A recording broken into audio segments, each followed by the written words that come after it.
All right, clock is ticking. 0.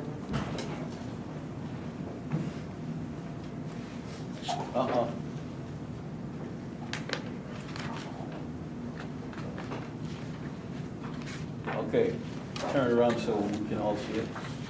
Okay, so good afternoon, everybody. I'm Patricia. I'm here with Rebecca, Marcelo, and Raphael, and we are Team Cardiocare.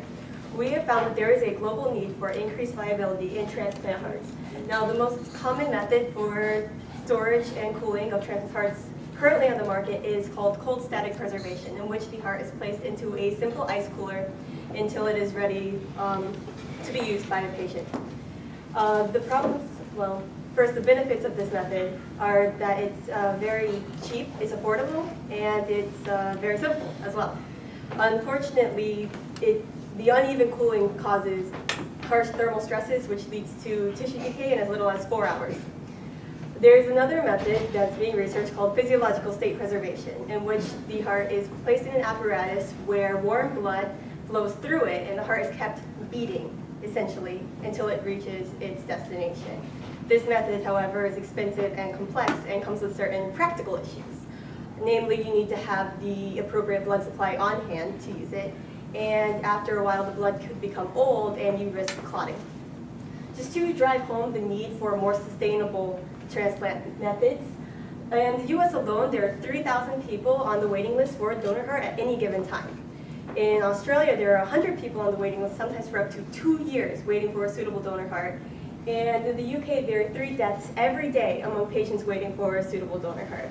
Despite these obvious shortages, about 70% of hearts are never used for transplantation. So what we intend to do is find a test specimen that is geometrically and thermally similar to that of a real human heart.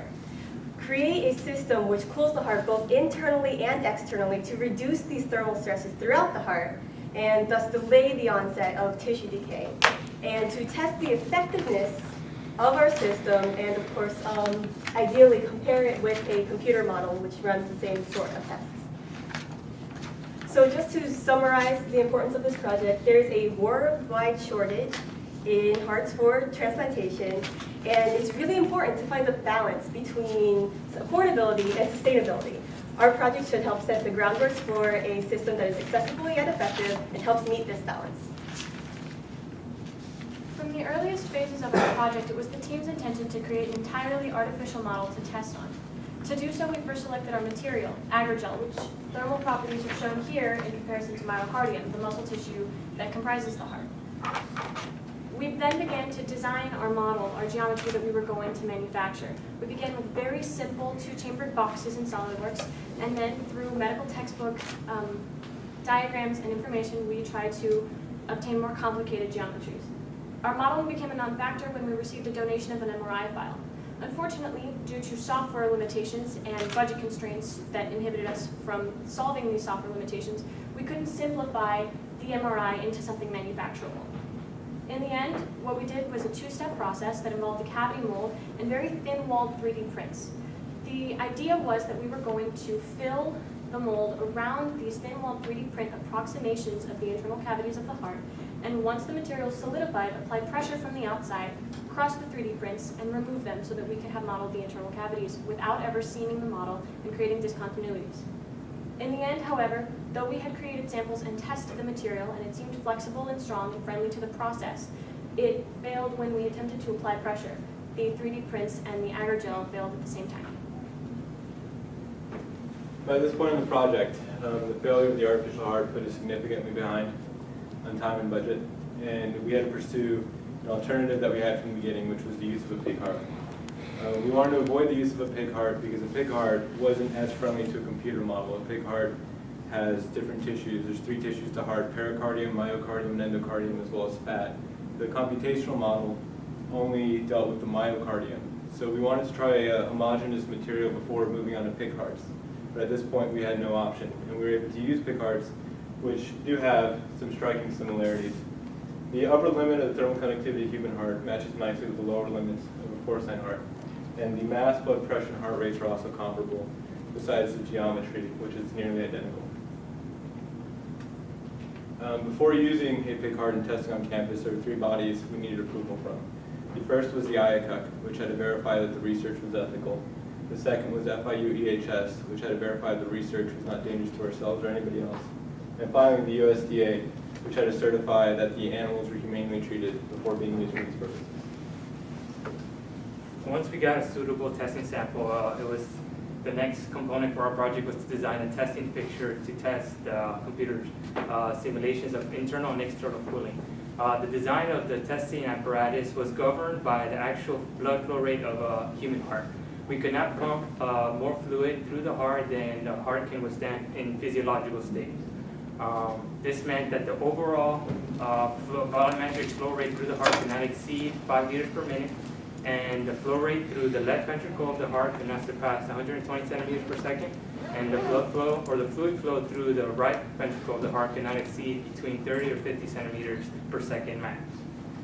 Here you can see an assembly of our testing apparatus during the testing run.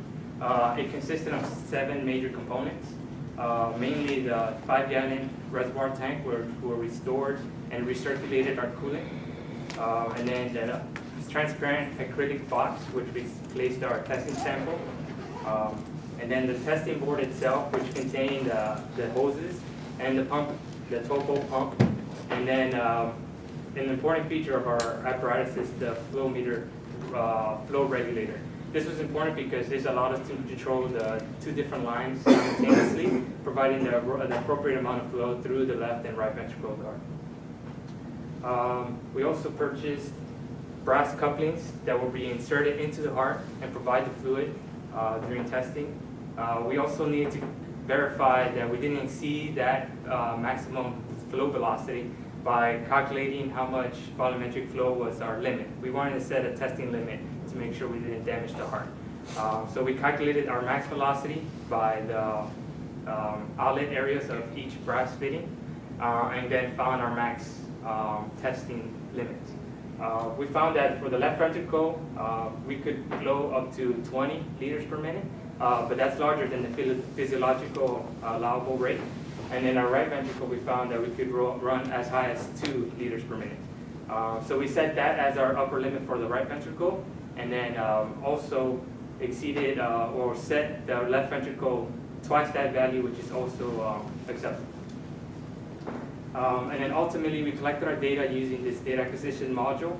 The thermocouples were connected, attached to the heart, were then connected to this module, and ultimately, the real-time data reading was collected using a laptop.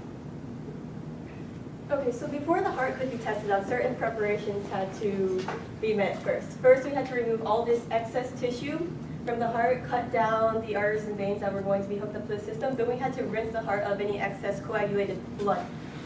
Then we took the weight to verify that it was comparable to that of an adult human, which it was. And we had to fix all tears and leaks that would have occurred from the butcher process, as well as any arteries and veins that would not be hooked up directly to the system. They had to be sealed. We then attached the heart to the pumping apparatus and attached the thermocouples to the heart. When we were placing the thermocouples, we first cut a slit through the very tough pericardium and inserted the thermocouples about 3 millimeters deep.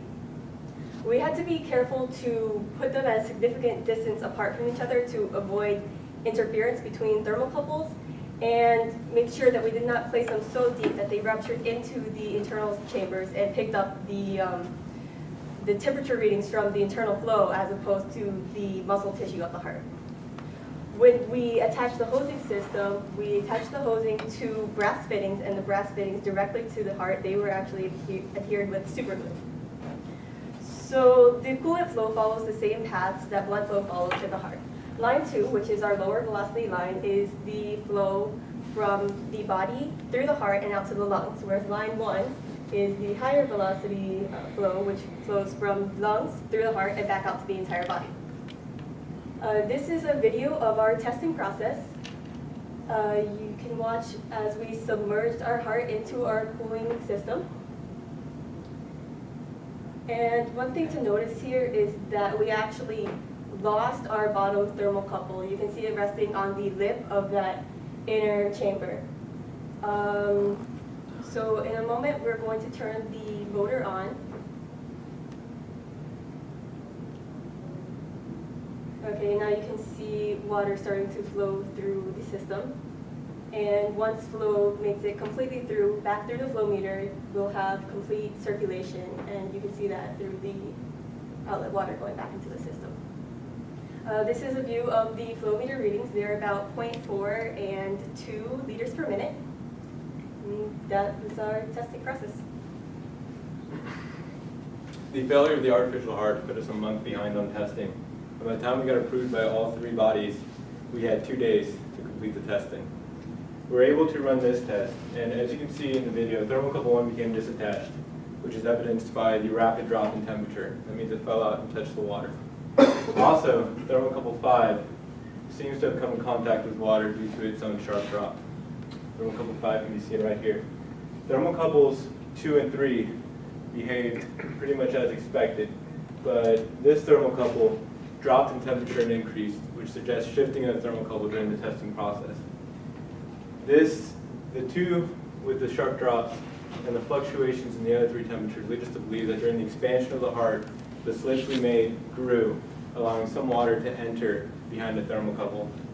So because of this, we weren't able to, from our test, verify how much was a water reading and how much was a tissue reading, though we strongly believe that thermocouples 2 and 3 mostly picked up tissue. So there were some sources of error inherent in the system when you compare it to a computational model. It was a big challenge to take, but we tried. First, when we received this heart, a day before the paper was due in the presentation, the butcher created a massive tear in the right atrium, which took the team a very long time to seal. We did decide on superglue because superglue was actually attempted to be used as first aid during the Vietnam War to clean wounds. And on the pig heart, it works very well at sealing damp surfaces, so it works for the purposes of our test. Furthermore, we were originally expecting to work with an artificial heart that would maintain a pretty constant volume. And from there, we'd be able to insert our thermocouples and be sure of their relative placement. Once we had to move to a pig heart, which was unexpected, the pig heart inflated massively, so the relative position of the thermocouples is difficult to verify relative to the computer model. Finally, one of the last things that we knew we'd never be able to deal with entirely is once you try to compare anything to a computer model, you're comparing it with an ideal case where the ambient temperature is perfectly 0 for the entire course of the test. In order to keep our temperatures as even as possible, we added ice every 15 minutes, the same amount, to keep it as uniform as possible. Lastly, the attachments to the different cavities of the heart do fluctuate as you move the heart and as the water turns on. Again, on a computer model, these would be perfect and flowing directly into the heart. So where we got with our system, we can see the cooling apparatus did perform successfully. We got internal and external cooling. But due to the major setback with the artificial one, we would have liked more testing in order to verify our test and then be able to fully compare it with a computer model. So as this project gets moved forward with, and it is intended to do so, we advise any team to try it. Originally, we were planning for an artificial heart. Dealing with a pig heart, you're going to need to more securely attach the thermocouples as we lost them. Keep the heart as stable as possible to minimize shifting and variations in the flow pattern. And any increased sophistication in sample size and temperature and flow control would only help more with verifying the computational model. Considering our original objectives, we obtained a test heart. We spent months and a lot of money trying to make an artificial heart. It did not work. But we got the pig heart and learned plenty about it. We developed a testing apparatus. We were able to test the cooling, though we would have liked more testing. And for comparison with the computer model, we would have had to validate our own results before attempting to compare with them. This is a timeline of our second semester of senior. The first half is shown here, but we wanted to focus on the end of this timeline, again, where we intended to have a month to test and we only had a day and a half. These are our responsibilities. As you can see, it was fairly evenly distributed. And this is our cost analysis. We went about $190 over budget and about 150 hours over. All right. So as a review of our project and the year of working through this, there's a lot of components that would be improved in order to continue this program for this project. A big aspect is for this type of testing procedure, it would be the ability to repeat the process multiple times with a larger sample. This means purchasing or acquiring finer thermocouples that will stay in place with minimal or no adhesive added, as well as developing a method of attaching the hose lines to the heart itself in a way where you could reattach them and remove them between samples. And then ultimately use a larger testing sample to validate this concept and also the computer model. We also saw the challenges of working in a multidisciplinary type of project. We're all mechanical engineers, so we were able to use components or our principles such as flow, calculating flow rate, and data acquisition and analysis. But we also had to go outside the box a little bit and learn about biomedical concepts and reach out. Overall, we'd like to thank several different individuals that helped us during the process. Professor Divikovich, who assigned us the project and gave us all the insight towards finding what the next source to be, as well as Mr. Abbas Abduli, who is a grad student here, who helped us out with the MRR model and showed us how the flow rates should be tested. And also all the personnel that we reached out to in the biomedical department that helped us with testing. Any questions?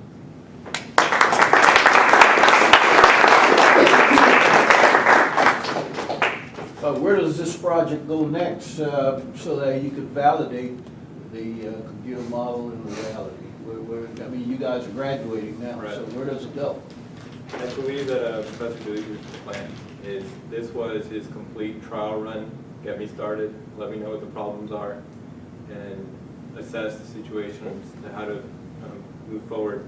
One thing for sure is the artificial heart method is completely too expensive and time consuming for students. We spent a good chunk of the summer and half of this semester trying to make that work, and it took up a major portion of our budget. So rather than go out of the way to make a fake heart, just start off with the fake heart and modify the computer model as necessary. That wasn't our call to make, we worked with what we had. If you're going to do that, then a senior design project in and of itself would be readily attachable and disattachable attachments to the heart that don't require a permanent seal each time. We were going to get away with that using artificial hearts, but once you use a pig heart, you need to fasten it shut, and once you start fastening the pig heart, you start changing aspects of the pig heart. So any further development, to us, we believe that would be the first step. Figure out how to attach it exactly the same each time if you're going to try to alter a computer model, because computer models need perfect cases. After that,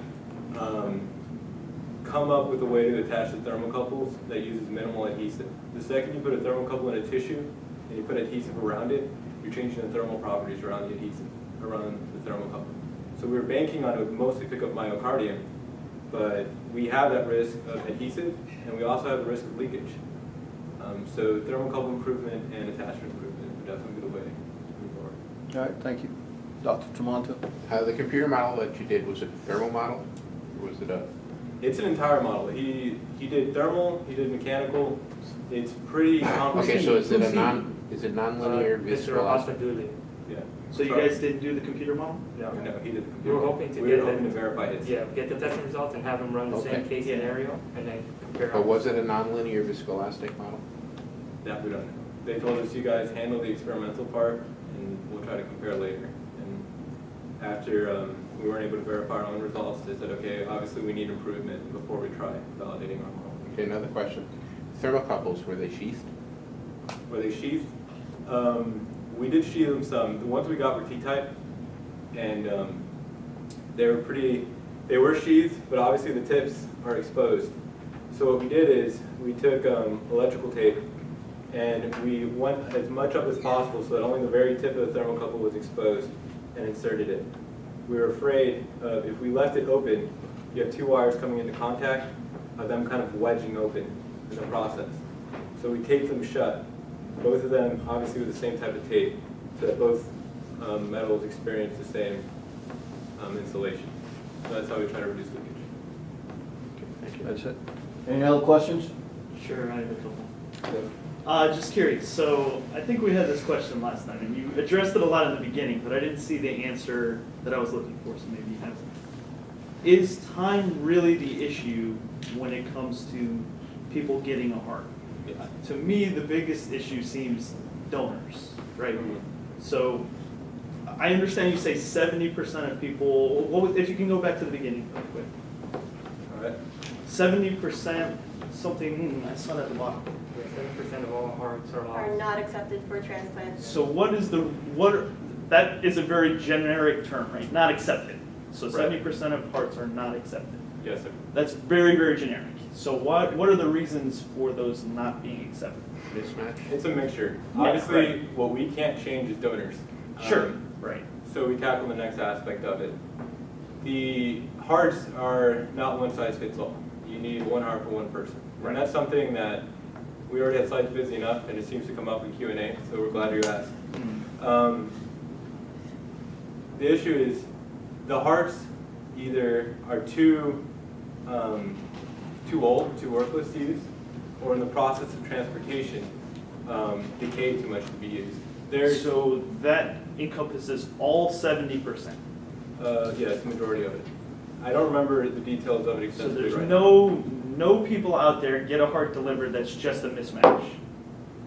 Usually no. Okay, the process of getting a heart transplant, usually there's a team of doctors specifically assigned to the patient.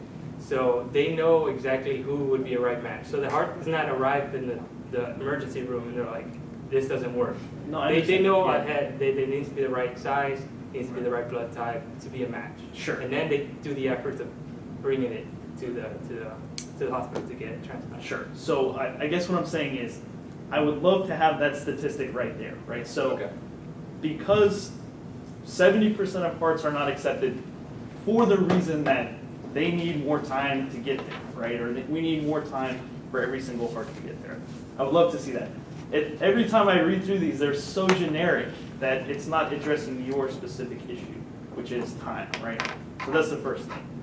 The other one, it seems to me there's two divergent paths that you guys have. One of the paths is trying to do simulation where you're trying to minimize some of the complexities in the model, right? The other path is trying to do experiments where you're trying to incorporate all of those complexities, right?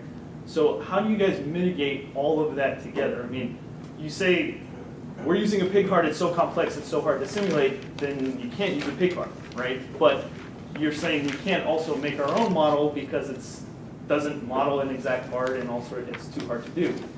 So I don't understand where the convergence comes in. Like why are the two, I know this is not you guys, right? This is probably overall the project, but can you just comment a little bit on that? Because I find it very hard to follow.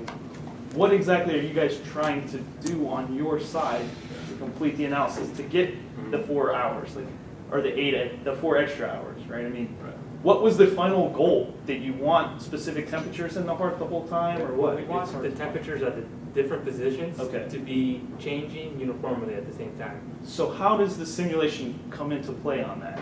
Okay. The simulation Mhm. wants it to come uniformly together. The simulation, the computer model, applies to more cases than what we could test. Okay. The computer model would be able to later be installed in a system that maintain the heart at perfect state. If the computer model is predictive, if the computer model knows, it can change a future transport box, which is not our project. No, yeah. So what we can do, limit with what we have, is we can use a pig heart, which is very similar to human heart. We didn't say we could not. We said it's got some challenges. If the pig heart, which you saw is very close to the human heart, matches the computer model closely, not exactly that one happened, then that gives insight as to how successful the computer model is doing what it's supposed to be doing. So our job was to come up with the best test case possible within our means to start giving some traction on how to move forward with this computer model. So Okay. we had to pick the best heart possible. I see what you're saying. Okay, so you guys aren't necessarily trying to quantify or validate their results. You're trying to get some results about the flow system and the temperatures Right. associated with that, and then they can use them. Gotcha. In the Okay. agreement, yes. It was just hard to figure out exactly. It took So- us some time too. The other question I have is when you're attaching all of this stuff, how much damage do you do to the heart during that time? So you're attaching all these valves in all different places to set up this whole pump, right? Does that just destroy the heart when you take it apart? Or, I mean, yeah, maybe it can last longer, but the second you take off the valve, it doesn't work correctly in the body. One thing we mentioned is, as this improves, there's things that naturally need to change. Our concern with the testing was not to prove that the heart would be usable later, but to try to show that temperatures matched. Okay. Once people move forward with that, then their challenge is an entire product on its own is design a thermocouple that can read this, and then design a system. Ours was just, you guys mechanical engineers, get us mechanical measurements. I have another comment on that. Sure. Is that I mentioned when I was doing the introduction of this presentation that there's something called physiological state preservation. Okay, the University of California, Berkeley has researchers that actually were able to put a heart into an apparatus that has something beating through it. So if their heart is beating, then there is a way, not within our means, but there is a way to connect the heart to an apparatus successfully. So did they not show how they connected all of that, or I'm just I mean, they didn't put the okay? whole They didn't path. want to give it away, I guess, how they're connecting. Okay. Proprietary. I'm sure. Yes. I All don't of know this if they'd appreciate that phone call. It's like, can you tell us everything you did? No, I mean, if they're at a university, they should. They're They should. state university. Anyway, Yeah, exactly. Is that it, If Dr. only. Basil? Yeah, go ahead if anybody else has. All right, no, I think that's it. Thank you Okay. very much.